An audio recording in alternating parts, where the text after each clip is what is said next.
ମୁଁ ଜାଣିନି କିଡ୍ସ ବଦନାମ କରିବା ପାଇଁ ବିରାଟ ଷଡ଼ଯନ୍ତ୍ର ହଉଛି। ଅଚ୍ୟୁତ ସାମନ୍ତକୁ ବଦନାମ କରିବା ପାଇଁ କିଡ୍ସ ଆଜି ବିଶ୍ୱରେ ନାଁ କରିଛି। ଇଞ୍ଜିନିୟର ମାନେ, ସାଇଣ୍ଟିଷ୍ଟ ମାନେ, ଆଡମିନିଷ୍ଟ୍ରେଟର ମାନେ, ଲୟର ମାନେ, କିଡ୍ସର ଡକ୍ଟର ମାନେ ସାରା ବିଶ୍ୱରେ ଚାକିରି କରି ସୁନାମ ଅର୍ଜନ କରିଛନ୍ତି। ବଢିଆ ଇନଷ୍ଟିଚ୍ୟୁଟ ଗୋଟେ ଓଡ଼ିଶାର ଯୋଉଟା ବିଶ୍ୱରେ ନାଁ କଲାଣି, ତାକୁ ବଦନାମ କରିବା ପାଇଁ ଯୋଉ ଷଡ଼ଯନ୍ତ୍ର ଚାଲିଛି ତାକୁ ଘୋର ବିରୋଧ କରିବୁ ଆମେ, ଏଥିରେ ସନ୍ଦେହ ନାହିଁ। ମୁଁ ଜାଣିନି, ସେମାନେ ବି ପଇସା ନେଇ ନଟରପଟର କରୁଛନ୍ତି, ପଇସା ନେଇକି ନଟରପଟର କରିଛନ୍ତି।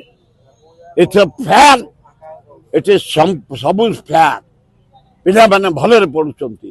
ଆଦିବାସୀ ସ୍କୁଲରେ ବଢିଆ ପାଠ ପଢା ହଉଛି, ଇଞ୍ଜିନିୟରିଂ ପଢା ହଉଛି, ମେଡିକାଲ ପଢା ହଉଛି, ଆଡମିନିଷ୍ଟ୍ରେସନ ପଢା ହଉଛି, ଲୟର ପଢା ହଉଛି, ଆୟୁର୍ବେଦିକ ପଢା ହଉଛି, ବିଜନେସ ମ୍ୟାନେଜମେଣ୍ଟ ପଢା ହଉଛି। କିଡ୍ସ ରେ ଭାରି ସୁନାମ ସାରା ବିଶ୍ୱରେ। ତାକୁ ବଦନାମ କରିବା ପାଇଁ ଯୋଉ ଷଡ଼ଯନ୍ତ୍ର ହେଇଛି, ଆମେ ଅଞ୍ଚଳବାସୀ ଘୋର ପ୍ରୋଟେଷ୍ଟ କରିବୁ।